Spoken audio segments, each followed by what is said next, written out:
बिस्मिल्लाहिर्रहमानिर्रहीम। ख़ातिन हज़रात अस्सलाम वालेकुम। ज़िंदगी ऐसी ताकतवर चीज़ है कि हर पल, छोटी हो या बड़ी हो, हर पल सिखाती है, बताती है, राह दिखाती है और कोई ना समझे, कोई ना जाने, कोई ना माने तो तड़पाती है, फिर रुलाती है। चंद बरस हुए जिस घर में हम रहते थे बरसों से, उसके गैरेज में छोटी गाड़ी तो आसानी से आ जाती थी। जब हमने बड़ी गाड़ी ख़रीदी तो गैरेज में नहीं आती थी, फिर हम उसको बाहर खड़ी करते थे। कितना अरसा गुज़रा, लेकिन फिर हम तंग होना शुरू हुए। फिर हमने एक फ़ैसला किया और एक नए घर में आ गए और वो घर हमने किराए पे दे दिया। अच्छा, किराए पे देते हुए मेरा एक ही मुतालबा था और एक ही इसरार था अपने मुंशी से, जिसने किराएदार ढूंढ के लाया, कि मुझे किराए के लिए आना ना पड़े और अपने वक्त मुतय्यन पे, मुकर्रर पे वो किराया दे जा करे।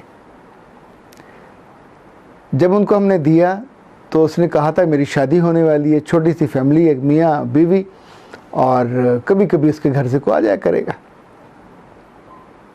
शादी के 3 माह तक किराया उनका ठीक आता रहा और उसके बाद किराया आना बंद हुआ। 1 माह गुजरा, 2 माह गुजरे। अच्छा, मैं इस वक्त यूनिवर्सिटी में था। जब भी मैं उनके यहाँ जाता तो दरवाजे में से एक नीम पागल सी खातून बाहर आती और वो कहती कि यूसी मकैनिक के पास गया हुआ। रात को 9 बजे जाता, 10 बजे जाता, 11 बजे जाता। तो मैं सोच के वापस आ जाता कि इस वक्त कौन सा मकैनिक है जिसके पास वो गया होगा। वो बेसिकली एक वैन चलाता था जो वादत रोड पे एक स्कूल के साथ वाबस्ता था। चौथे माह मैं सुबह गया और जब बेल दी तो वो नीम पागल खातून नहीं आई। दरवाज़ा खोला तो एक बहुत ही खूबसूरत लड़की वहाँ खड़ी थी और मुझे बहुत हैरत हुई उसको देख के। तो मैं अंदर घर में दाखिल हुआ। चूँकि अपर पोर्शन पे मेरा सामान पड़ा हुआ था और वहाँ वो कमरा मेरा, वहाँ चीज़ें, असाइनमेंट सब वहीं पड़े हुए थे और मैं वहाँ कभी कभी जाता था। उसने कहा कि यूसी घर गया हुआ है, गांव गया हुआ है आपके लिए पैसे लेने, तो जो ही वो पैसे लेके आएगा तो हम आपके घर पहुंचा देंगे। अच्छा, इतनी दिलकश खातून थी, पढ़ी लिखी भी थी। तो मैंने उसे कहा, बेटा आप जानते हो ज़माने में कदर सिर्फ ज़ुबान की होती है, तो जो वादा किया उसको पूरा करना चाहिए। तो मुझे 4 माह से दिक्कत हो रही है। जो काम 1 माह नहीं हो सकता, दूसरे माह डबल, फिर ट्रिपल, फिर ज़ाहिर 4 गुना हो जाता है। तो उसने कहा, जी मैं शर्मिंदा हूँ, मेरा वादा कि हम आपके घर पहुँचा देंगे। अच्छा, चंद रोज़ के बाद उसका यूसी का फ़ोन आया कि जी मेरे पास वैगन नहीं है, वो मैंने बेच दी है और चलती नहीं थी, तो आप प्लीज़ आ जाइए। तो मैंने अपनी अहलिया को साथ लिया, हम उसके घर पहुँचे। ये 6-7 माह के बाद पहला मौका था जब हम अपने घर में दोबारा दाखिल हुए। वो हमें सीधा बेडरूम में ले गया। घर का टीवी लॉन्च, गैरेज और जो ड्राइंग रूम था बिल्कुल खाली। वहाँ एक चादर बिछी हुई थी, एक टीवी था और एक मज़दूर औरत, वो जो मुझे हर दफ़ा मिलती थी, और एक नीम पागल सा आदमी और एक बूढ़ा आदमी, वो वहाँ बैठे ज़मीन पे बैठे टीवी देख रहे थे। हम अंदर दाखिल हुए तो एक खूबसूरत सजा सजाया कमरा, ज़ाहिर एक शादीशुदा जो नया जोड़ा है उसका वो कमरा था। कुछ देर हम वहाँ बैठे, पानी वानी पिया, फिर मैं ऊपर आ गया। वो यूसी मेरे साथ आ गया। उसने 1.5 माह का किराया दिया और कहा कि आइंदा इंशाल्लाह वक्त पे पहुँच जाया करेगा। फिर वो बाज़ार से कुछ चीज़ें लेने चला गया। इस दौरान मेरी अहलिया ने उस बच्ची से इंटरव्यू मुकम्मल किया। जब हम वापस अपनी गाड़ी में बैठे घर जाने के लिए तो आई वॉज़ वेटिंग फॉर कि वो कुछ बताए, और शी वॉज़,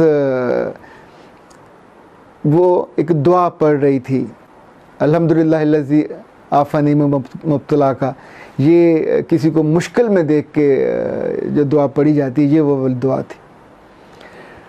उसने बताया कि ये जो वैगन ड्राइवर है, इसने इकबाल टाउन रावी ब्लॉक से एक बच्ची को लेता था और सालों से ले रहा था। सबसे पहले लेता था, सबसे आखिर में छोड़ता था। फिर इतनी तूफ़ानी मोहब्बत हुई कि उस बच्ची ने इससे शादी का फ़ैसला किया। घर वालों से बात हुई तो घर वालों ने, उसके वालिद साहब ने कहा, तुम शादी पे जो चाहती हो हम तुम्हारे साथ देंगे, लेकिन उसके बाद चूँकि तुम हमारी बेटी के तौर पे हमारी बात मान नहीं रही, तो उसके बाद तुम्हारा कोई ताल्लुक़ नहीं रहेगा और ना हम कभी इस लड़के को अपने ख़ानदान में से किसी से मिलवाएंगे। उस लड़की ने खुशी खुशी मेरी अहलिया को बताया कि 1.5 लाख का मेरा सूट था, 40,000 का तो मेकअप कराया, 50,000 फ़ोटोग्राफी पे दिए, 1 लाख का बेड था और 2 लाख का जो कमरे में सामान था। जो से हिस्सा मिला, जो वाल ने दिया, वो सारे खर्च हुए। और अब आलम ये था कि यूसी शाम को जो पैसे कमा के लाता था, कभी कभी एक डिब्बा दूध का छुपा के लाता, जब फ्रिज के लिए कोई चीज़ लाता तो वो छुपा के अपने उस भाभी और भाई और वाले से इसको आके कमरे में देता। शी वॉज प्रेग्नेंट, ना वो पका सकती थी ना वो खा सकती थी। ऐसी हालत में तो कोई और पकाए तो कोई और खाए। उसने मेरी अहलिया से रिक्वेस्ट की कि आप मेरे वालिदैन से मिलें। हम कुछ दिनों के बाद लाम इकबाल टाउन में एक घर के सामने पहुँचे, बेल दी, वो ख़ातून हमें अंदर ले गई और वो हमारे साथ यूँ बैठी जैसे ढेक के कोई गिर के बैठता है। सलाम दुआ के बाद जब मेरी अहलिया ने उस बच्ची का नाम लिया हिना, तो वो ख़ातून यूँ उठ के बैठी जैसे उसे ग्लूकोज लग गया। फिर उसने मेरी अहलिया के गले लग के रोना शुरू किया और जो ही उसके आंसू थमे तो उसने कहा कि आप जानते हो, इस घर में 7 माह 14 दिन और 3 घंटे के बाद मेरी इस बेटी का जिक्र हुआ है और ये सारा वक्त मैंने कैसे गुजारा आप जान नहीं सकते। फिर उसने कहा कि यार, हर दोपहर जब शाम में ढलती है और मैं जानती हूँ, मेरा दिल जानता होता है कि मेरी बच्ची का फ्रिज खाली होगा, उसके घर में शायद ही कुछ खाने को चीज़ होगी, पर मैं स्वयं रोने के और कुछ नहीं कर सकती। जब हम इससे बातें कर रहे थे तो उसने जिस दुख का इजहार किया कि हमने उस आदमी पे एतबार किया जिसने हमारी अमानत में ख़यानत की। हम उसको मजदूरी देते थे, हम उसको इस बात के पैसे देते थे कि हमारी बेटी को वक्त पे लेके जाए, वक्त पे छोड़े, लेकिन उस जालिम ने हमको धोखा दिया। और फिर उसने कहा सबसे बड़ी नादानी तो मेरी है, मैं माँ थी, मेरी तो पोरों को पता चलना चाहिए था कि मेरी सबसे कीमती चीज़ मेरे हाथ से, हमारे हाथ से रेत की तरह निकल गई और हम उसका कुछ भी नहीं कर पाए। फिर अगली बात उसने जो कही, उसने कहा आप क्या जानो कि अब इसका बाप जब शाम को घर आता है इतने बड़े कारोबार से, उसकी जेबें पैसों से भरी होती हैं, वो पैसे उसके बेटों के काम आते हैं, मुलाजमों के काम आते हैं या अजीज़ों के काम आते हैं, और वो आके ढह जाता है और कहता है कि मेरा सर दर्द है। और मैं जानती हूँ कि कोई सर दर्द ऐसा नहीं होता जो मुश्किल हो और इतना हो कि आपको रुला दे। और ये 7वां महीना है जब से मेरे मियाँ को सर दर्द है और मैं उससे बात नहीं कर पाती। ज़ाहिर है वो मुझसे बात, एक जो हया होती है बीच में, वो हम बात नहीं कर पाते क्योंकि हमारे लिए वो मर गई हुई है। और उसने हमें छोड़ के उस ड्राइवर को, उसे बहुत समझाया था कि वो रिश्ते जो अल्लाह ने तेरे लिए बनाए हैं उनको यूँ ठुकरा के मत जाओ, पर उस वक्त उस पर सब वो धुन सवार थी। अच्छा, उस लम्हे मेरी अहलिया ने उसको बताना चाहा पर नहीं बता पाई कि आपकी आजमाइश अभी ख़त्म नहीं हुई, शी इज़ प्रेग्नेंट, और डॉक्टरी जो रिपोर्ट आई है वो एक अधूरे और नामुकम्मल बच्चे को जन्म देने वाली है।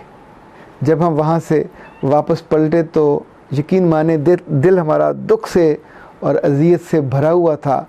और बंदा एक दफ़ा मर जाता है तो तकलीफ़ ख़त्म हो जाती है, पर ऐसे मामले में जब आपका सगा, आपका अपना बेटा या बेटी, उसका मामला हो, ये दुख कभी ख़त्म नहीं होता, आखिरी सांस तक साथ चलता है और ये जड़ों में, हड्डियों में बैठ जाता है।